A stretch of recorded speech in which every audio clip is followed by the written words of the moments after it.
This week, we're going to talk about bias in research. Bias is any trend in the collection, analysis, interpretation, publication, or review of data that can lead to incorrect conclusions. It is a process at any state of inference that produces results that are actually far from the true values. And systematic error is an error in the design or the conduct of a study. Errors can be differential, meaning they're systematic, or non-differential, meaning they're random. A random error is the use of an invalid outcome measure that equally misclassifies both the cases and the controls.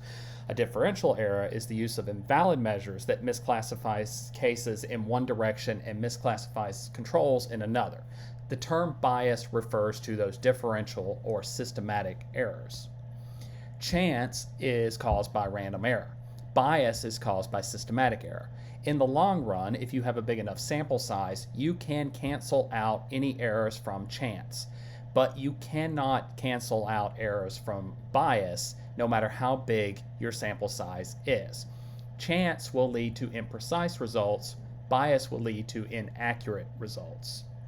One of the biggest forms of bias is called selection bias. Now, this occurs in the selection, enrollment, and continued participation of a study as long as that study is directly dependent on the likelihood of having an exposure or having an outcome of interest. Having selection bias in your study can cause you to overestimate or underestimate the associations you're interested in. And it often occurs because your sample is not representative of the general population and your cases and controls are not matched properly. Now, there are many ways that selection bias can occur. It can occur if the control groups are not representative of the population that produces the cases in, say, a case control study. It can also occur to what we call differential loss to follow-up in a cohort study. This is where people just leave the study. This will happen in situations where members of the cohorts know that they're not benefiting from the study. So say you made the mistake of telling a group that, hey, you're getting the placebo, and the other group, hey, you're getting the actual vaccine. The people in the placebo group may decide, you know what, why am I staying in this? Because I want to go find an actual treatment for my condition.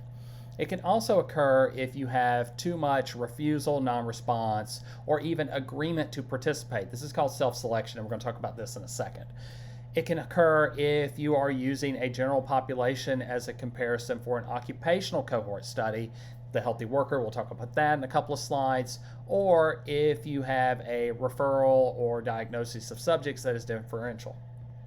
So let's talk about one of the self-selection bias, publicity bias. This is where people want to be in the study. And this often happens where either someone has an axe to grind because they want to join a study and they want to talk about how horrible something is, or they are someone who wants the publicity of just saying they took part in a study.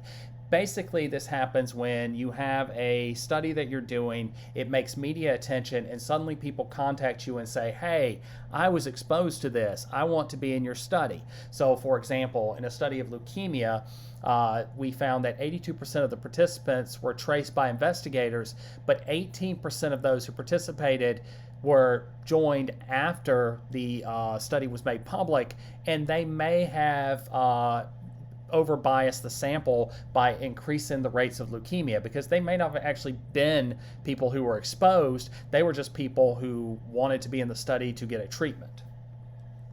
The other thing that I just mentioned was the healthy worker effect. Now, this is a form of selection bias because the general population has higher probability of getting the outcome. Okay, so what this means is that if you try to base the state of the health of the U.S. population on the state of health of people working, you're going to find that the United States is actually healthier than it really is. And what do I mean by that? Well, the people who work tend to be the healthiest people, and this is called the healthy worker effect.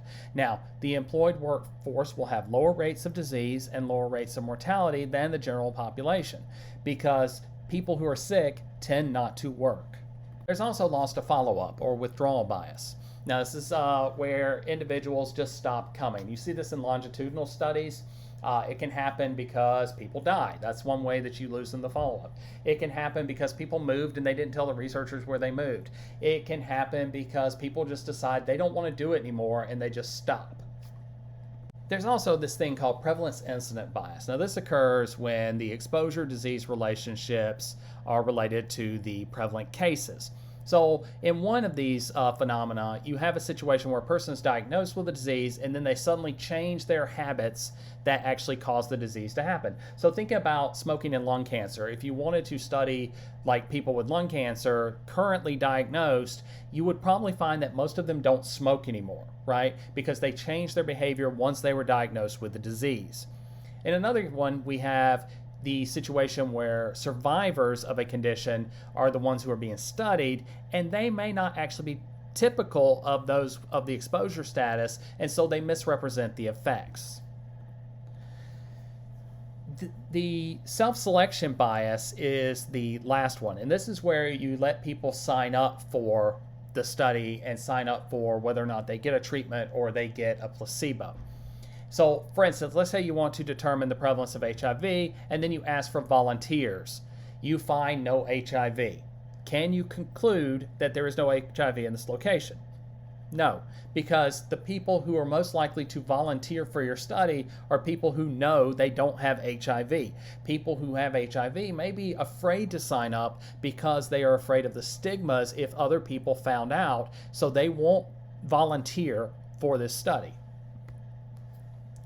There's also something called workup bias. Now, this occurs before subjects are actually identified, and it occurs usually when we're looking at medical records to pick people to be in a study. So an example of this would be we're going to study a disease where smoking is a causal factor, and maybe the doctor is aware that the patient they're looking at the medical records of was a smoker. They may look at those medical records a lot closer than they would if they did not know that information. And therefore, they are biasing the cases before they even begin, and they're differentially selecting cases. Another form of error is called misclassification bias, and this is information bias or measurement bias. This happens when we are gathering information in inappropriate ways. Now, if the misclassification of exposure is unrelated to the disease, then it's non-differential. If it is related to the disease, it is differential, and it distorts the true strength of the association. Some of the sources of information bias are subject variation, observer variation, not having the proper tools, or technical errors in measurement. So, a non-differential misclassification is when errors in the exposure or outcome occur with approximately equal frequency. So, for instance, difficulty remembering exposures is usually equal in both groups. So, for example, if you have a case control study of heart disease and past activity, people may not remember their exercise frequency, duration, or intensity over many years. It can also occur in the recording and coding of errors in records and databases. So, for example, ICD-10 and ICD-9 codes are very often misrepresented, and we'll talk about that on the next slide. It can also happen when we use surrogate measures for exposure. So, using prescriptions for antihypertensive medications as an indication of treatment for hypertension, or asking overly broad, non-specific questions related to exposure or outcome. For example, do you smoke, to define use of tobacco. When we are talking about these ID9, ID10 codes, it is important to know that these are entered in by human beings, and errors occur in 25 to 30% of all records.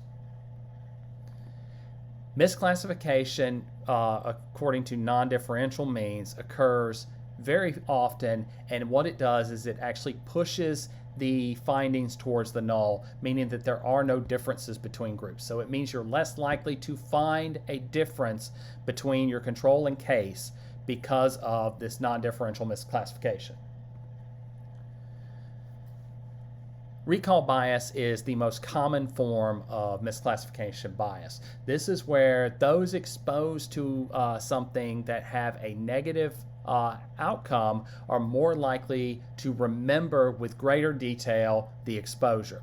So, for example, a woman may not remember what drug she was given during her labor if she had a very healthy delivery with no complications. However, if a woman experienced severe complications and had very difficult time and maybe had some horrible consequences happen during the procedures of giving birth, she might recall in vivid detail the exact drugs, procedures, and things that were done. Okay, that is a recall bias. The woman who had no complications may have received the exact same treatments and drugs, but she may not remember it. Okay, another thing to think about to help with this is those who develop a cold may be more likely to identify the exposure than those who do not. So if you were someone who caught a cold, you may be like, oh yeah, that dude sneezed on me. But if you didn't develop it, you may not remember if someone sneezed on you or not. There's also something called reporting bias. Individuals with severe disease tend to have more complete records and more complete information about exposures than those who do not. Individuals who are aware of being participants of a study also behave differently. This is called the Hawthorne effect. This means that people who have a disease are more likely to alter their behaviors as long as they know they're being studied. Classic example is when we are studying people for their exercise behaviors and we tell them that we're going to show up on a certain day to see how much they exercise.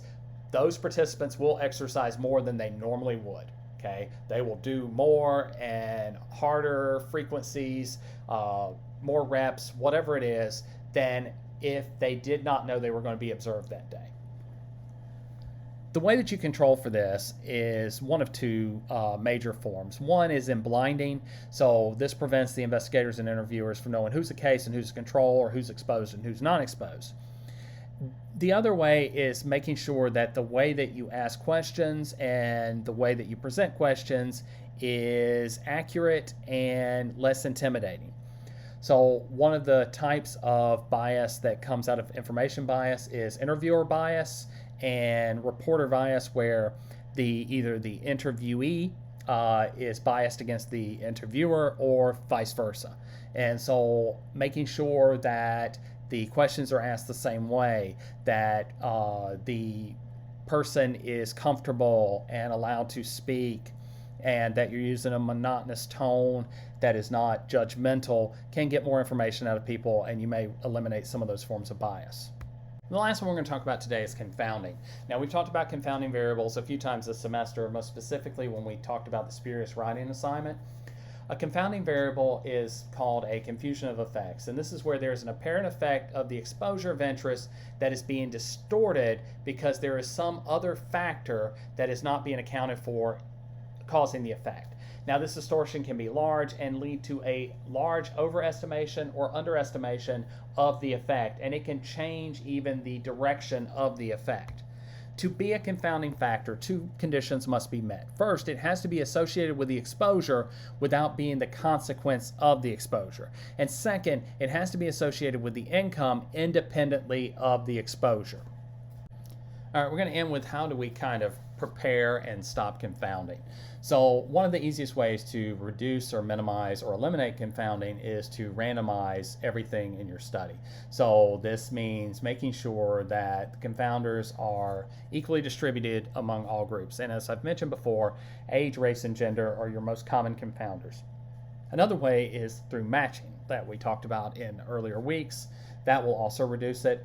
And you can also use restriction to prevent confounders from coming into your study design, but this reduces your statistical power, so it's not recommended, but it could be done. And this is where we're going to stop.